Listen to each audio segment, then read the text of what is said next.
Hello दोस्तों, नमस्ते। मैं आपका दोस्त शिवम। मैं आपके लिए एक यूट्यूब चैनल लेकर आया हूँ जिसका नाम है बुक विशेष कोश। इसमें हम बुक के बारे में बात करेंगे कि आपको कौन सी बुक पढ़नी चाहिए और क्यों। मेरे दोस्तों, आज जिस बुक के बारे में मैं बात करने वाला हूँ उस बुक का नाम है द रिच मैन इन बेबोलियन। इस बुक के लेखक हैं जॉर्ज सैमुअल क्लेसन। अब हम किताब के बारे में बात जाने की भाग्यशाली बनने का तरीका क्या है और आप कैसे भाग्यशाली बन सकते हैं। कैसे एक रहस्य बताता हूँ। आप जो भी कमाते हैं उसका एक हिस्सा आपको अलग रखना होता है। उदाहरण दूसरे शब्दों में, आपको अपने द्वारा कमाया सारा धन खर्च नहीं करना चाहिए और इसे बुद्धिमानी से निवेश करना चाहिए। लेसन 1, धन के निर्माण का रहस्य उसे बुद्धिमानी से बचाना और निवेश करता है। क्या आपने कभी सोचा है कि कुछ लोग दूसरों की तुलना में धन प्राप्त करने में बेहतर क्यों होते हैं? क्या ऐसा इसलिए है क्योंकि वे कंजूस और वे हर एक रुपए को अपने गच्छे में सहेज कर रखते हैं, जबकि दूसरे लोग इसके विपरीत इसे खर्च कर देते हैं। आपको यह भी पता होना चाहिए कि इसका बुद्धिमानी से उपयोग कैसे करें। जाहिर है इसका मतलब है कि आप जो कुछ भी कमाते हैं उसे सारा खर्च नहीं कर सकते हैं और इसलिए आपको अपने साधनों से थोड़ा नीचे रहना चाहिए और इसी तरह जीना चाहिए। उदाहरण के लिए, आपने पेरिस में जाने की जो योजना बनाई थी थोड़े समय के लिए टाला जा सकता है और अपने घर के लिए महंगे कारपेट के स्थान पर आम कारपेट का भी इस्तेमाल किया जा सकता है। लेकिन इस तरह से पैसा बचाना आपको धनवान बनाने के लिए पर्याप्त नहीं है। आपको निवेश के अवसरों की तलाश भी करनी चाहिए। ऐसा इसलिए है क्योंकि आपके गच्छे में पैसे अपने मूल्य में वृद्धि नहीं करेगा। यहाँ तक कि इसे बैंक में रखने से केवल एक मामूली ब्याज ही उत्पन्न होगा। इसके ब्याज आपको अपनी बचत को किसी ऐसी चीज में निवेश करना होगा जो अधिक धन उत्पन्न करे, जैसे स्टॉक, सरकारी बॉन्ड या स्टॉक अप को फंड करना। यदि आप यह सही तरीके से करते हैं तो आपकी बचत बहुत कम मेहनत में बढ़ जाएगी और आप धनवान बनने की तरह पर चलने लगेंगे। उदाहरण के लिए, आपको किसी ऐसे व्यक्ति को अपना पैसा नहीं देना चाहिए जो कहता है कि वह हीरे खरीदने और बेचने का कारोबार करने जा रहा है। इसके विपरीत बुद्धिमानी से निवेश करने के लिए एक सहेज फंड को अपने पैसे देना समझदारी हो सकती है। वे शायद बाजार को आपसे आर्थिक बेहतर जानते हैं। सफल होने का राज हमेशा यह मानना कि आप कितना कम जानते हैं। क्या आप खुद को ज्ञानी मानते हैं और समझदार भी? यदि हाँ, तो आप गलत हैं। सच्चा ज्ञान यह महसूस करने में नहीं है कि आप वास्तव में कितना कम जानते हैं और इसे स्वीकार करते हैं। प्राचीन दार्शनिक सुकरात ने यह चीज स्वीकार की, वह कुछ भी नहीं जानते हैं और इसी वजह से वह ज्ञानी माने जाते हैं। यह फिलॉसफी तब भी लागू होनी चाहिए जब आप नई चीजें सीखते हैं। खुद को यह सोचकर बेवकूफ न बनाएं कि आप अचानक बहुत कुछ जान गए हैं, लेकिन इसके बजाय एक पल के लिए रुको, चारों तरफ देखो और विचार करें। यह जीवन का एक तथ्य है कि नए ज्ञान का अधिग्रहण अपने साथ अज्ञानता के आगे के क्षेत्रों को रोशन करता है। उदाहरण के लिए, कुछ लोगों ने जोखिम भरे सबप्राइम बंधक में निवेश की मूल बातें सीखी और सोचा कि वे उनके माध्यम से धन प्राप्त करने के लिए पर्याप्त जानते हैं, लेकिन 2008 में वह असफल रहे क्योंकि उन्होंने अपने निवेश के बारे में अधिक ज्ञान प्राप्त नहीं किया था। वे साधन की स्थिरता और जोखिम के बारे में सवाल पूछना भूल गए थे। यदि आप उस अतिरिक्त कदम को लेते हैं और वित्त का अध्ययन करते हैं तो आप बिना परेशान हुए दूसरों की अज्ञानता का लाभ उठा सकते हैं। यह आपको दूसरों से अच्छे निवेश के अवसरों को प्राप्त करने या उससे आकर्षण लेसन 3 करने में केवल परीक्षण कर सकते हैं। त्रुटि की प्रक्रिया के माध्यम से सीखकर धीरे धीरे धन इकट्ठा कर सकते हैं। कई लोग रातों रात अमीर बनने का सपना देखते हैं, लेकिन लॉटरी जीतने के अलावा ऐसा होने की बहुत ही कम संभावना है। धन प्राप्त करना एक लंबी प्रक्रिया है जो अनगिनत छोटे कदमों से बनी है और इसके लिए अक्सर कुछ असफलताओं से होकर गुजरना पड़ता है। लेकिन ऐसा क्यों है? धन प्राप्त करने में इतना लंबा समय क्यों लगता है? ऐसा इसलिए है क्योंकि दुनिया लगातार बदल रही है, खासकर आर्थिक रूप से। इसका मतलब यह है कि आप कभी भी धन निर्माण की एक रणनीति नहीं चुन सकते हैं, जैसे कि एक निश्चित स्टॉक में निवेश करना और उससे पैसे का इंतजार करना। वित्तीय प्रणाली और जीवन स्वयं बहुत अनिश्चित है, इसलिए अभी या बाद में बड़े पैमाने पर कुछ होगा, जैसे कि शेयर बाजार का गिरना। इसका मतलब है कि आपको नई स्थिति के अनुकूल होना होगा और नए धन निर्माण की रणनीतियों के बारे में सीखना होगा, उसके साथ प्रयोग करना होगा और कुछ में शायद असफलता होना होगा।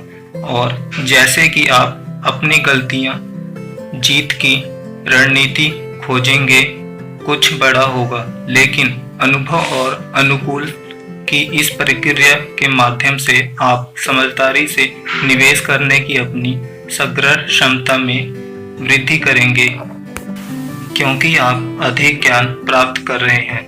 वास्तव में परीक्षण और त्रुटि की यह प्रक्रिया वैज्ञानिक प्रगति के तरीके के अनुरूप है। असफल प्रयोग भी सफल प्रयोगों की तरह ही उपयोगी हो सकते हैं। इसलिए यदि आप एक असफल निवेश करते हैं, उदाहरण के लिए सबप्राइम बंधक हो, तो आप इतना कुछ सीख सकते हैं कि आप उसी क्षेत्र में सफल निवेश कर सकते हैं। फिर भी यह भूलने की गलती न करें कि इसकी प्रकृति परीक्षण और त्रुटि में गलतियां करना शामिल है। इसका मतलब है कि आपको यह सुनिश्चित करने की आवश्यकता है कि ये गलतियां छोटी हो, इसलिए ऐसे पैसे का निवेश न करें जिसे खोना आप बर्दाश्त नहीं कर सकते और उस क्षेत्र में जिसमें आप निश्चित नहीं हैं। अगले पॉइंट में आप पैसा बनाने और धन प्राप्त करने के बीच में इन चीजों को पाना चाहते हैं, सिर्फ उसे जमा करने के लिए पैसा न कमाएं। दीर्घकालिक निवेश करें जहां आपका पैसा आपके लिए काम करता है। आपको क्या लगता है कि पैसा बनाने और धन प्राप्त करने के बीच में अंतर क्या है? आपको पता नहीं होगा कि इसके बीच में बहुत बड़ा अंतर है। पैसा कमाना एक ऐसी प्रक्रिया का वर्णन करता है जहां आप पैसे के लिए काम करते हैं, लेकिन धन प्राप्त करने का अर्थ उन परिस्थितियों का निर्माण करता है जहां पैसा आपके लिए काम करता है। इससे बेहतर ढंग से समझने के लिए कल्पना करें कि आप एक लाभदायक कारखाने के प्रबंधक के रूप में काम करते हैं और हर महीने आप बहुत अच्छी सैलरी लेते हैं। स्पष्ट रूप से आप पैसा कमा रहे हैं, लेकिन क्या आप धन प्राप्त कर रहे हैं?